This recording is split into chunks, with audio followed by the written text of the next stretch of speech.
Hai, bertemu kembali dengan 25 poin. Pada video sebelumnya kita sudah membahas 5 juragan sawit di Indonesia, lalu siapakah 5 konglomerat sawit Indonesia yang lainnya? Untuk mengetahuinya, silahkan saksikan video ini sampai selesai. Tapi sebelum kita lanjutkan bahasan kita kali ini, mari dukung channel ini dengan cara subscribe, like, komen, dan share. Pada bahasan sebelumnya kita telah membahas 5 konglomerat sawit diantaranya, Eka Cipta Wijaya, Antoni Salim, Sukanto Tanoto, Putra Sampurna, dan Martua Sitorus. Dan inilah 5 konglomerat sawit berikutnya. Bakhtiar Karim. Grup perusahaan milik Taipan Bakhtiar Karim yaitu Musim Mas Group, terkenal sebagai industri sawit terintegrasi mulai dari usaha perkebunan, manufaktur, hingga ekspor produk turunan diantaranya minyak goreng. Pundi-pundi grup bisnis itu seluruhnya bersumber dari minyak sawit. Pria kelahiran Medan itu merupakan orang terkaya nomor 11 di Indonesia versi Forbes tahun 2022, dengan nilai kekayaan mencapai 4 miliar dolar Amerika atau setara 60 triliun rupiah. Berdasarkan situs resmi Musim Mas, ada 3 anak perusahaannya yang beroperasi di Indonesia yakni PT Musim Mas yang berlokasi di Medan, PT Mega Surya Mas di Jawa Timur, dan PT Miki Oleonabati Industri di Jawa Barat. Namun demikian, perusahaan tersebut beroperasi melalui sejumlah anak perusahaan di total 13 negara. Anak perusahaan tersebut bergerak di sektor hulu atau upstream seperti pembibitan, perkebunan. Midstream berupa pabrik dan penyulingan, serta hilir atau downstream. Berdasarkan laporan Carbon Disclosure Project Forest 2021, Musim Mas Group memiliki konsesi terhadap lahan tertanam kebun sawit seluas 117.000 hektar. Terdapat berbagai produk turunan sawit yang dihasilkan Musim Mas yang meliputi sabun, minyak goreng, margarin, pakan ternak, dan lain-lain. Produk keluaran Musim Mas yang paling terkenal di Indonesia merupakan minyak goreng Sanko. Penjualan seluruh produk Musim Mas secara global pada 2021 tercatat menghasilkan pendapatan sebesar 10 miliar dolar Amerika. Berikutnya, Susilo Wonowijoyo. Susilo Wonowijoyo berada di peringkat orang terkaya ke-14 dalam daftar Forbes tahun 2022. Kekayaan Susilo saat ini mencapai 3,5 miliar dolar Amerika atau setara 52,5 triliun rupiah.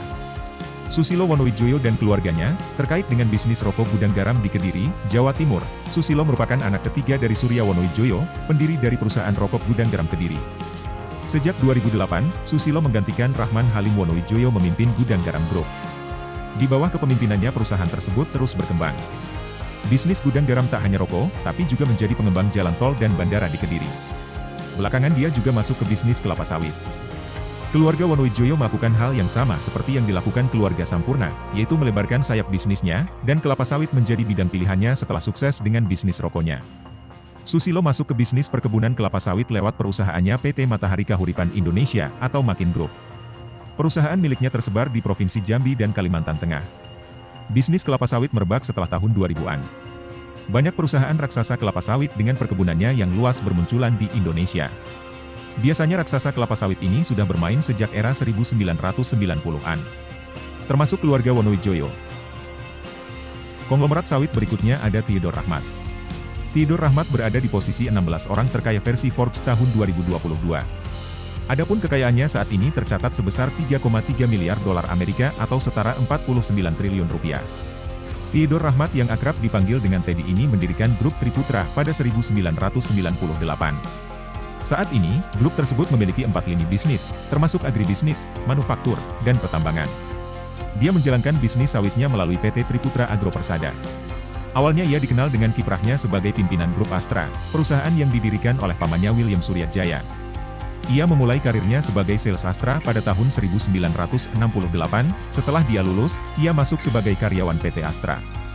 Pada tahun 1972, dia dipercaya untuk memulai pekerjaannya mengelola United Tractors, anak perusahaan Astra yang bergerak di bidang alat berat hingga tahun 2005. Setelah dari Astra, ia mendirikan perusahaan sendiri yaitu Triputra Group yang bergerak di beberapa bidang, seperti karet olahan, batu bara, perdagangan, manufakturing, agribisnis, dealership motor dan logistik. Selain itu bersama Edwin Suryatjaya, saudara sepupunya, ia turut terlibat membesarkan perusahaan tambang batu bara di Kalimantan, PT Adaro Energy. PT Triputra Agro Persada Tbk pertama kali didirikan pada tahun 2005. Hingga saat ini perseroan telah mampu mengembangkan usahanya ke beberapa provinsi di Indonesia, yaitu Jambi, Kalimantan Tengah, dan Kalimantan Timur. Triputra Agro Persada merupakan salah satu anak perusahaan dari Triputra Group yang fokus di bidang perkebunan kelapa sawit dan karet berskala nasional. Saat ini Triputra Agro Persada sudah memiliki luas lahan lebih dari 200.000 hektar dan beberapa pabrik pengolahan CPO.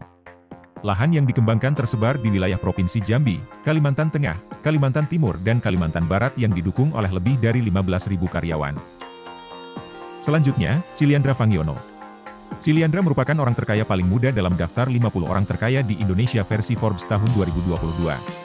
Pengusaha 46 tahun ini berada di posisi 20. Kekayaannya saat ini tercatat sebesar 2,2 miliar dolar Amerika. Dia adalah CEO First Resources Ltd, perusahaan yang tercatat di Bursa Efek Singapura. Perusahaan ini diketahui banyak menguasai ratusan ribu hektar lahan sawit di Indonesia. First Resources merupakan salah satu perusahaan kelapa sawit yang saat ini beroperasi di wilayah Sumatera dan Kalimantan. Pada akhir tahun 2013, perusahaan perkebunan ini telah memiliki luas areal 170.596 hektar, yang terdiri atas kebun inti 148.727 hektar, dan plasma 21.869 hektar, serta mengoperasikan 12 pabrik kelapa sawit di Indonesia. Kegiatan utama perusahaan ini adalah memproduksi tandan buah segar, kemudian memprosesnya menjadi minyak mentah kelapa sawit atau CPO, dan inti sawit untuk penjualan lokal dan ekspor.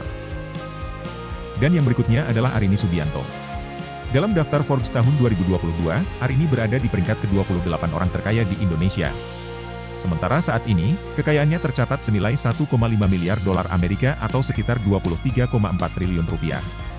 Arini adalah putri sulung Taipan Beni Subianto, yang telah wafat pada Januari 2017. Setelah sang ayah meninggal dunia, dia mengambil alih kendali kerajaan bisnisnya. Arini adalah Presiden Direktur Perusahaan Induk Keluarga, Persada Capital Investama.